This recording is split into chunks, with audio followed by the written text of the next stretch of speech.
Okay. My name is Gavin Barrett. I'm from the School of Law in University College Dublin, and I'd just like to say a few words about the conference which I've just attended and participated in, which was organised by the Greek Public Policy Forum. The conference concentrated on the economic crisis and in particular its impact on the bailout states. I wanted to say a few words about that. The first is that I found that the focus of the crisis on the conference on the Eurozone was very important, because I think the Eurozone, as one conference participant put it, is going to become the new Europe. In other words, it's where the crucial decisions at European level are increasingly going to be made. Something which may, in turn, once the Eurozone exits this crisis, it may actually present dilemmas in particular for the United Kingdom, which may face its own difficulties, I think, in due course.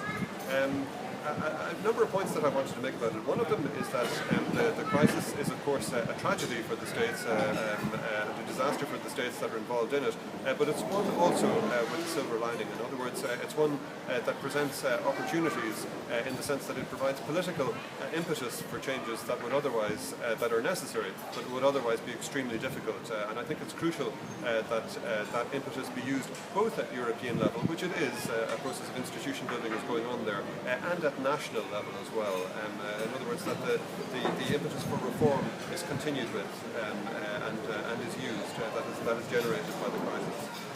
Another theme that emerged from the conference very strongly was the need to avoid populist stereotypes as well. I think there was a resentment, for example, one Spanish speaker referred to this notion that Spain had the reputation of having engaged in fiesta and too much fiesta and siesta, and a number of the Greek speakers, I think, also referred to that as well. And I think it's very important to realise that responsibility for the crisis comes from a number of sources. Of course, the bailout states made their own mistakes. There's no denying that. But mistakes were also made, for instance, at European level as well. Perhaps unavoidably, the economic and monetary union did not have the institutions necessary to support it. The whole process of construction at European level is a gradual one, but that has meant, for instance, that many institutions which we now see as being necessary, such as, for example, the European Stability Mechanism, were not in place when this crisis hit home.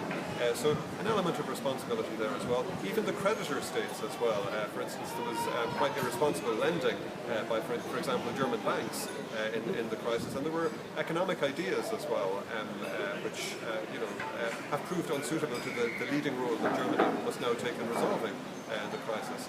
One idea, that leads me on to my next point, which is that one important idea which has been dropped at this stage, fortunately for all of us, is the idea of the idea that Greek is a weak chain in the link that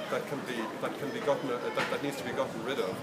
Fortunately, I think that's being replaced by a domino theory of European integration, which basically sees that if one element of economic and monetary union falls, if you like, that this has consequences for all of us. And I think that's a very important realization that's beginning to hit home with German policymakers in particular at the moment. And I think it's vitally important, because as one contributor to the conference said, Brexit, a Greek exit from the Eurozone, is really all we need to blow the Eurozone apart. So I think that was something that emerged at this conference as well for me, and I think was very welcome indeed. One final idea, or one final point that emerged as well, is that this is not just an economic crisis as well. It's a political crisis and an institutional crisis. That needs to be done as well. And it's also a crisis of ideas as well, ideas that need to be changed and adjusted so that we can adjust to a life of interdependence that the Eurozone means for us as well. It's also a crisis of narrative as well. What narrative is the European Union going to have in the future? And one speaker put forward the idea of equality as being a driving force for the European Union, an idea that can help drive the European Union in the future.